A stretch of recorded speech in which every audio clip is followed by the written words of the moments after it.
Araw-araw, gabi-gabi, ang mga OFW na kagaya ko, laging nagtatanong sa Diyos, laging nag-iisip, laging inaalala ang kalagayan ng pamilya.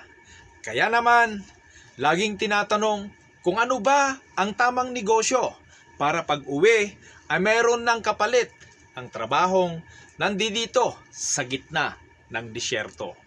Hi everyone! Ako po si Mr. Bernard Tubera Gabaon and welcome back again sa aking YouTube channel. At kung bago ka pa lamang na mapadaan sa aking YouTube channel, ay don't forget to subscribe with this channel kabayan and hit the notification bell para sa lahat ng aking mga bagong upload ay magkakaroon ka ng notification.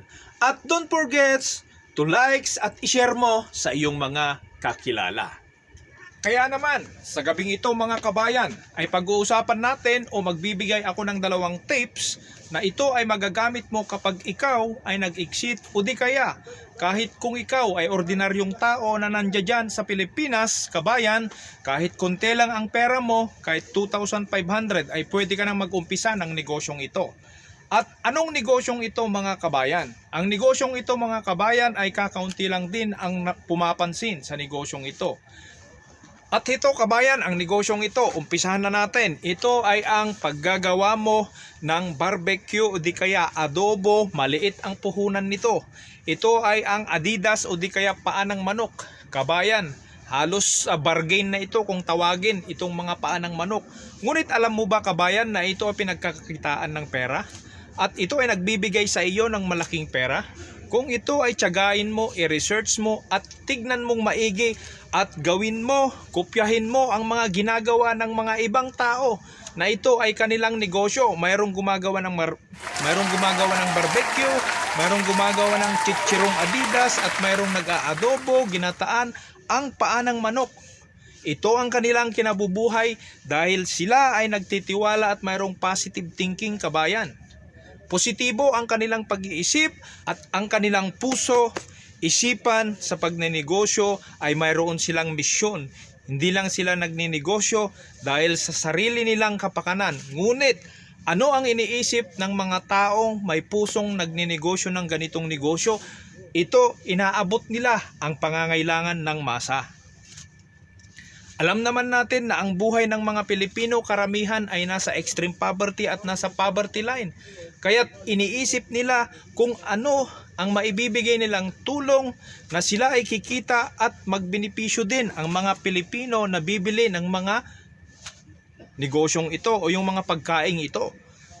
Kaya't pag ito ang sinerve mo, kapag ito ang ninegosyo mo, patok ito kabayan at kikita ka, aasenso ka sa negosyong ito. Basta't mayroon ka lang pagmamahal sa iyong mga kapwa-tao na ang negosyo mo ay napakaganda ang iyong intensyon, tiyak kabayan, lalago ka sa negosyong yan. At papaano ito ang kalakaran? Siguro kabayan, isa lang ang pupuntahan mo. Alamin mo kung nasaan ang bagsakan ng mga paa ng manok. At kapag alam mo na kung nasaan ang bagsakan ng mga paa ng manok at syempre gamitin mo na ang iyong knowledge kung paano yung pakikipag-communicate mo para makakuha ka ng discount sa iyong mga bibilhin na paa ng manok. At diskartihan mo na, ilabas mo lahat yung pagmamahal mo sa pagluluto, yung knowledge mo kung paano mo pasarapin, magkaroon ka ng sarili mong ikaw. Kung gusto mo umasenso sa paa ng manok, sarapan mo ang iyong pagluto, ipakita mong ikaw ay ikaw dahil may sarili kang brand.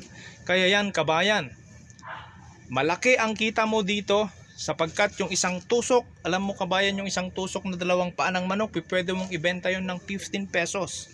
O di kaya, pwede mong ibenta ng 18 pesos kung ang yun ang desired na presyo.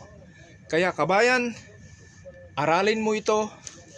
Maliit lang ang puhunan dito kabayan dahil sa ngayon ay kailangan nating magnegosyo. Marahil yung mga ibang viewers, yung mga ibang subscribers nagtatanong, Mr. Bernard, bakit ang mga sineshare mong negosyo ay yung mga maliliit lamang?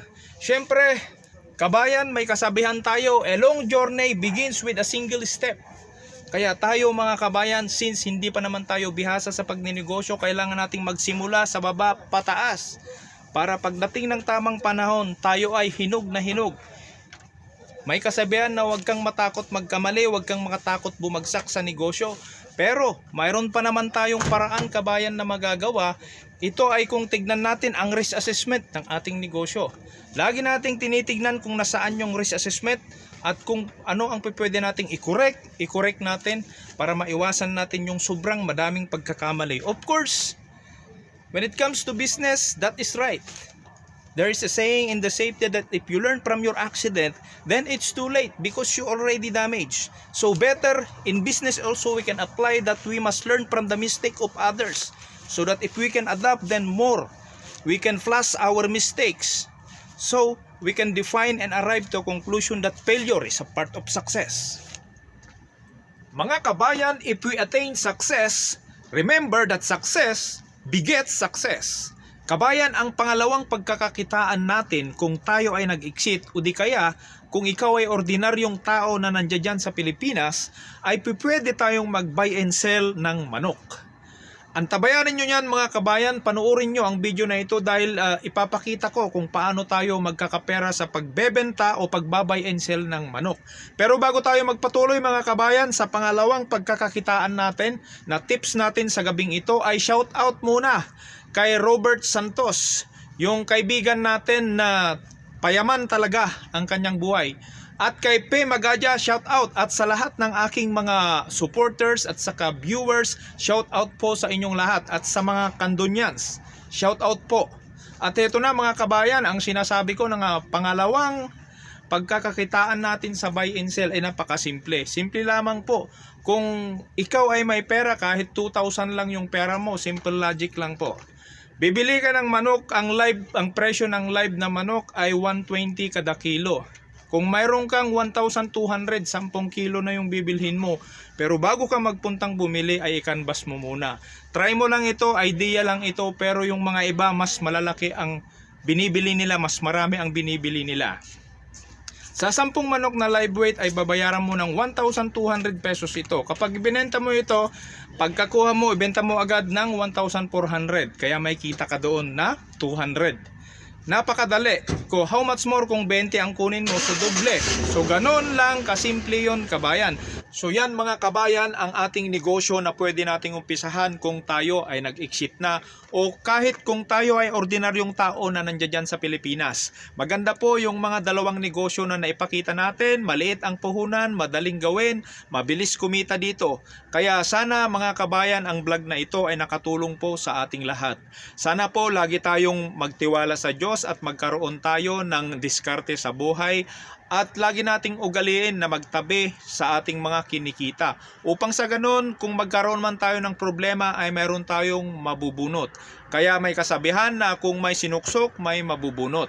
Kaya bago ako mag-end up ng aking vlog na ito ay inaanyayahan kita muli kabayan na mag-subscribe dito sa aking YouTube channel, Bernard Tigabaon YouTube channel, and don't forget to hit the notification bell para sa lahat ng mga bago kong upload ay magkakaroon ka ng notification. At i-share mo na rin kabayan sa iyong mga kakilala para marinig din nila at malaman din nila ang ating mga tinatalakay sa aking YouTube channel. Ako po si Mr. Bernard Tubera Gabaon ang nagsasabi sa inyong God bless you po.